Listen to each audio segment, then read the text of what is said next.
Yo, what up, Stomp Wrestling fam? It's me, your boy WrestleDrop. I'm here with Mr. MPKH. We got a guest today, a very interesting guest, an author by the name of Vinny Berry. He's written several books, several wrestling books, which I'm sure you guys will be interested in, and we'll give you the links to all of that to check it out down below, and we'll discuss it in this video. Firstly, Mr. Vinny Berry, tell us about yourself. Tell us about some of your work that you've done. Anything you think we should know, just let us know quickly.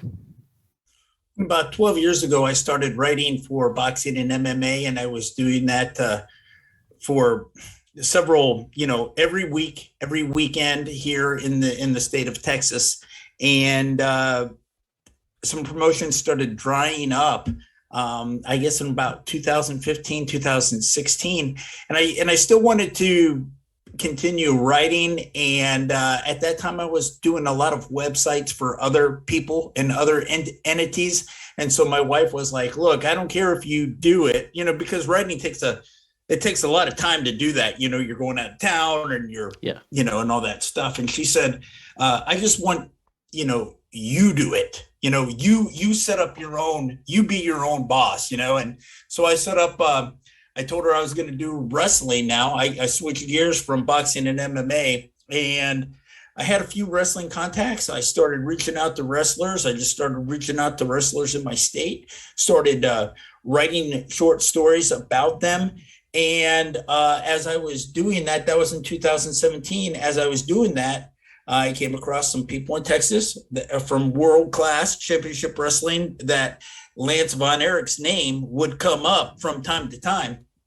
And so I said, that would be a really interesting story, because for me, it was always a head scratcher, like, who was that guy? Whatever happened to that guy? What was he all about? And somebody one day told me how to get in contact with him. I reached out to him and on Facebook, and he sent me his phone number. And we started talking. And after I did a little story for him on my website, I told him, I said, there's so much about your story that, someone should write a book about this. And he said, write the book. So I started writing the book. And that was how I started really, starting to, get away from writing stories for the website and doing more, book projects. Okay. So Lance by Chance, Wrestling as a Vo Erich, was your first project since pivoting to wrestling. Am I correct in saying that?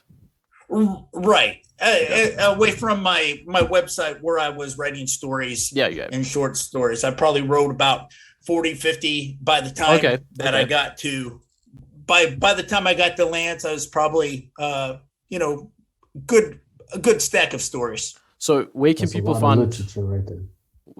Where can people find those stories if they want to go back and read it now? Do you have a website? Actually, now they're in the books. Okay. So you pivoted them all towards the books now, so they're not just on a website. Right. Okay. Right, because the website's basically gone. Where the stories. Here's what happened with that. As I was writing, I couldn't write for the website, and I couldn't write books. I couldn't just keep on doing it and keeping both things running. But everyone's like, hey man, you need to do a podcast, and you should do a podcast, and trying to market the books. I thought, well, you could put a commercial in the podcast. So I stopped writing the stories for the website and fully concentrated on putting books out. I'm working on another autobiography now, and I just finished a project with the Grappler. He was a wrestler here in the United States. He wore a mask, so little things like that. But if they want the short stories that I wrote, you can get those in the book too. They're on Amazon as well. Sounds good. All right. So you obviously worked a lot with Lance during your phase or your process of writing this book. What was it like working with him, and was he still did he remember a lot of stories from back in the day, or was it like bits and pieces? How was the whole process, in other words? Well, he spends part of his time in Mexico, and he spends part of his time in South Africa. So, I had to there was a time, I guess, when he was in South Africa, we didn't talk a whole lot because of the time difference, right? Yeah. So, Mm. you're talking 6 months of not doing anything other than going through the notes, transcribing, writing, trying to make some sense of it all. And yeah, I mean, he did have some, um, uh, you know, some of the things he would say. He'd tell me a lot of the times, man, that was 30 years ago. How do you expect me to remember that, right? But I did a lot of research. I talked to a lot of people in that book. I talked to Mark Lawrence. I talked to David Manning. They worked at the promotion. I talked to the Young Bloods. They were wrestlers there. Steve Casey, I talked to him. So I talked to a lot of people who were connected to that could even, that could contribute something or verify something. I talked to Dusty Wolf. He wrestled in South Africa.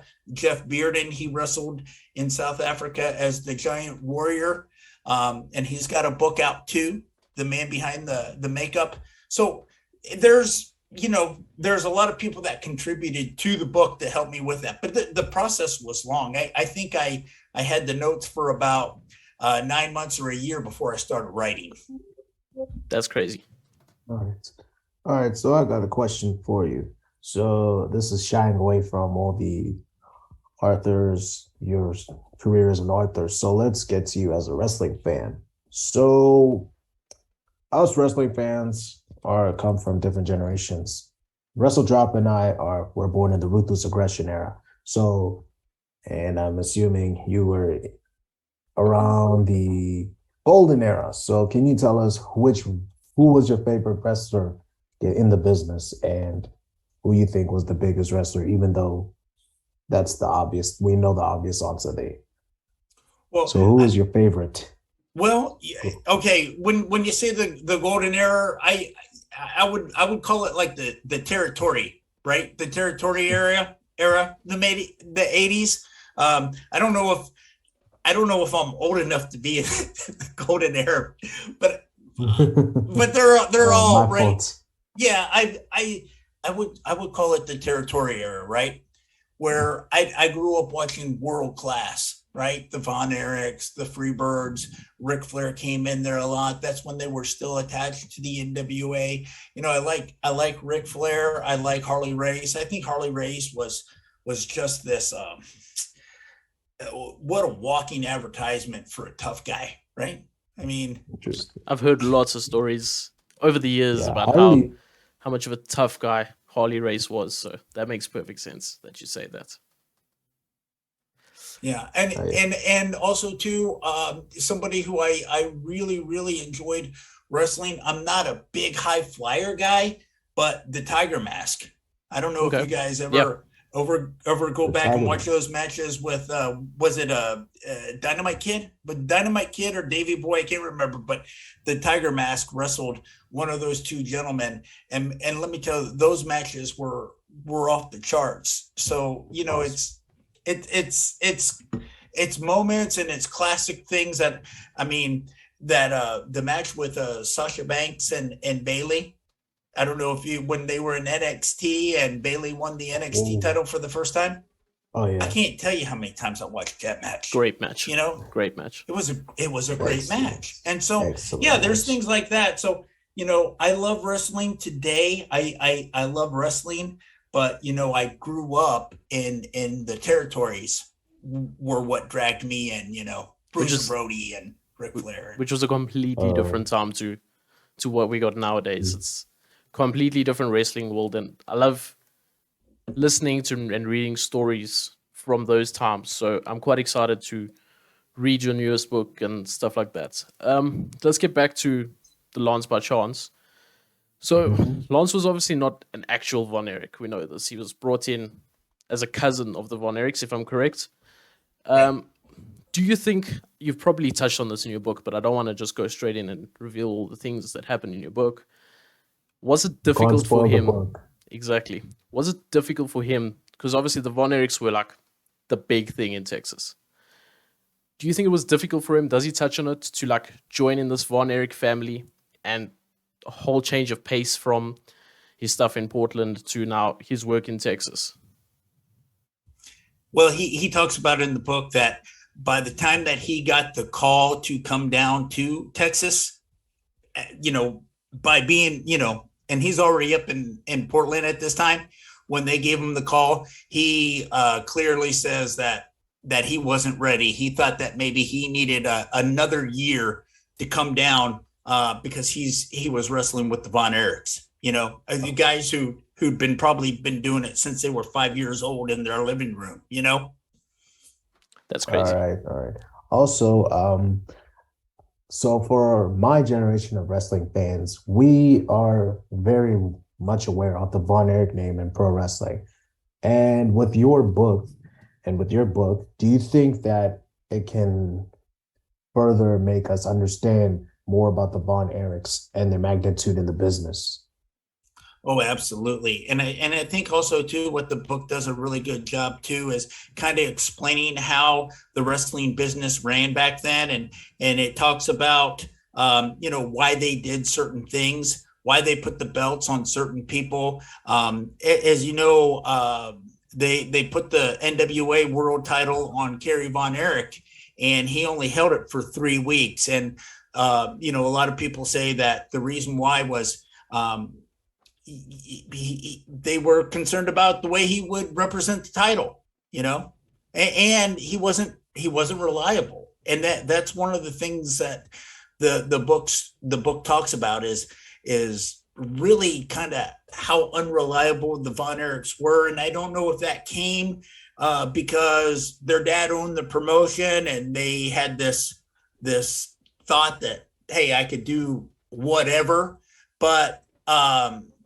it got to the point where Lance was wrestling 2 times a night, and at one time, because I was living in Dallas, there was like a 3-month period where Lance was the only Von Erich wrestling. Oh, crazy. And he wasn't even an actual Von Erich. And he wasn't even actually a Von Erich, right? That's crazy. That is wild to me. Okay, so off camera, we spoke a little bit about Lance and his time in South Africa. And you actually mentioned that I think you said he wrestled with PJ Black's father, or he worked with PJ Black's father. I'm not exactly sure. Could you tell us a bit more about that? And because I think it'll be interesting for some of our viewers to hear this. Well, yeah, and here's how things kind of worked out. After he decided that he was going to leave World Class and leave Dallas, when he was in Portland, he had met Steve Simpson's father, right? Alec Simpson, right? And Alec had a wrestling promotion in South Africa. Let's see. I'm trying to think of the name. I know that PJ Black's father's promotion was All Stars Wrestling. Okay, I think that's correct. The name. Yes. Right. Yeah. So Steve Simpson. Here's the interesting thing. Steve Simpson's family was in the process. So I'm sorry. I'm kind of all over the place, but Alex Simpson had told Lance, if you ever want to go to South Africa, you're more than welcome to come and visit, and you can even wrestle for me. Well, that was when he was in Portland. And then he spent 1.5 years in Dallas. When things fell out in Dallas, he thought, you know what? I'm just going to take him up on it, and I'm going to go see South Africa. He was going through a divorce. He was done. He thought he was done wrestling. He just thought he'd basically take a hiatus, right? Well, he comes to South Africa, and he just likes the country, and he likes the idea. Because it's the Rainbow Nation. Who wouldn't like the country? Well, and he thought that he could make money. He just saw, all these possibilities of where he could make money. So he was wrestling with Steve Simpson's family, and he started getting some gyms together and making like these workout gyms. He thought the facilities down there were subpar, and he felt like he knew what the customer wanted as far as workout facility. So he started doing that. And by the time he started getting those going, he's wrestling, and he's wrestling in such a way where he's basically wrestling on the weekends. It's not all the time. It's not every day. It's, hey, you want to go to India? Sure. You want to go to Malaysia? Okay, yeah. Because he's just going to places he's never been before. Nice. And the Simpsons, they all migrate over to United States, so that promotion closed. But somewhere in the meantime, he meets the Pink Panther, PJ Black's father. PJ Black's father, right? And so Paul Lloyd Sr., and so he, offers him an opportunity to wrestle, and he just really. He hit it off with the guys that he was wrestling with, and he was liking the places that he was going. And he just kept it up, and he feels like that when he was in South Africa, he was really able to hone his craft as a wrestler because he wasn't under the shadow of the Von Erichs, all that pressure that, when you're wrestling next to Kerry or Kevin, those guys were pretty good, as the fact that they'd been doing it for so long, Makes sense. Can imagine. You say, am I correct in saying earlier on you said that he still is in South Africa for a lot of his time right now? Yeah, he splits the time between South Africa, and he splits the time in Mexico, Central America as well. Interesting. So, where you say we can buy it on Amazon, people here in South Africa, but I see you have different websites, and we have a lot of viewers also in the US and in the UK. So, should everyone globally buy it from Amazon, or is there another website that we can get it from? Yeah, I would say if you're in the States, I would guide you to Wrestleville.com. Okay. And there's content on there. There's t-shirts on there. There's my books are on there. Also too, you can get signed copies on there. If you you can get a signed copy by Lance through my website. That's not available on Amazon. And then also too, the latest 2 books that I have, they all come signed by a wrestler. One is one of 14 wrestlers, and this one has like 11, one of 11 different wrestlers that you can get a signature from. But that's not available on Amazon as well, because when you're ordering another country, they print it out in that country and ship it to you. Okay. So, but if you're international outside of the United States, I would say go to Amazon. And if you have your listeners in the United States, I would definitely steer them to Wrestleville.com. Okay. Links are in the description below, guys. Yeah, all our links will be down below, so just check that out. I think let's end off this video with more of a, I wouldn't say lighthearted question, because we haven't really asked anything too deep. But what are some of your favorite Lance Von Erich matches that we can maybe go have a look at on YouTube, or go find somewhere in the deep archives of the internet? What are some matches you suggest that we have a look at? He was watching. Yeah, let's see. There's a couple match. I know there's a match with Jerry Gray that is on Portland. It's the quality is not that great, but the match is good.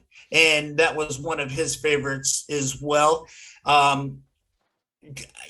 Just about anything in world class. I watched a lot of those matches.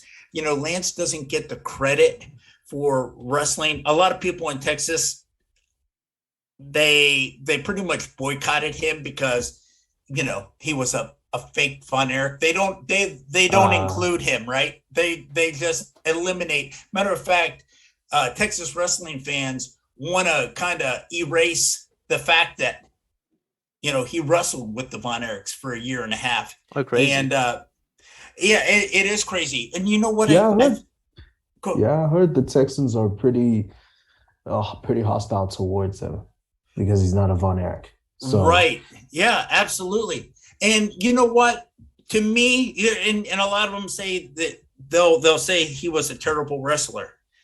If you know the story, if you know the fact that he never wrestled at all, that he never watched wrestling ever, he might have seen it just like flipping the channels and saying, "Oh, what is that? Oh, it's wrestling. Oh, okay, not for me."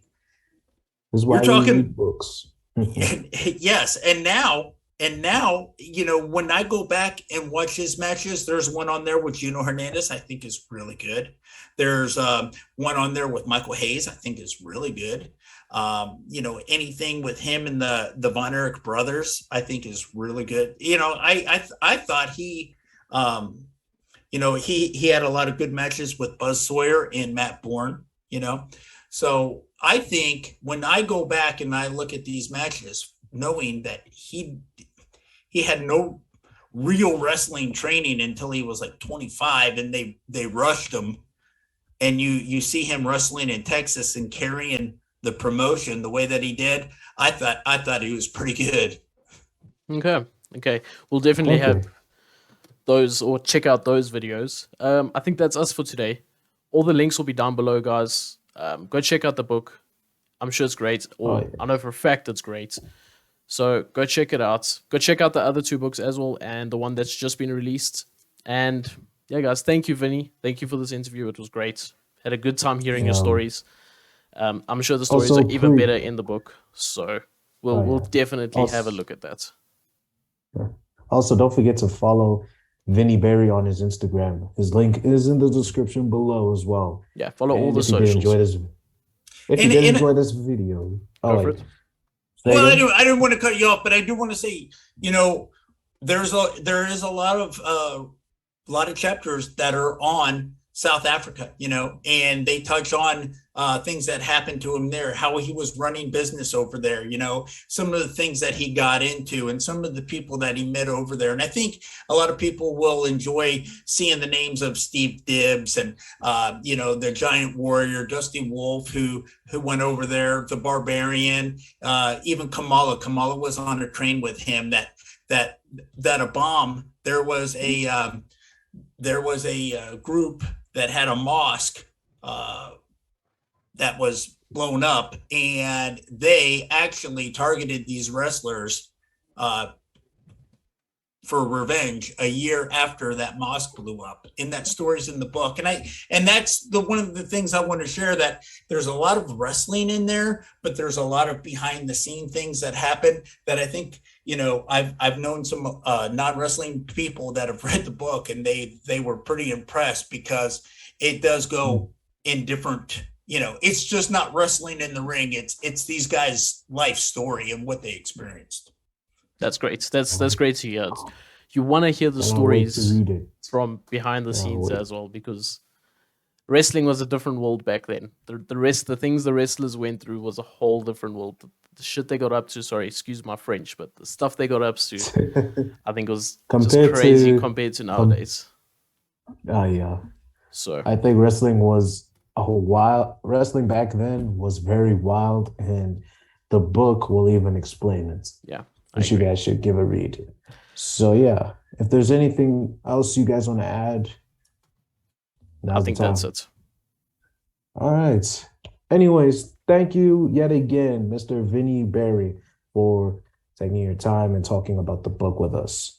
Also, if you did enjoy this video, hit that like button, hit that subscribe button, and hit the bell icon to be notified when your favorite Stomp Wrestling boys appear next on your screen. And also, don't forget to follow Vinny Berry and click the link on the socials and to get the books, the merch, all of that stuff. Links are in the description below.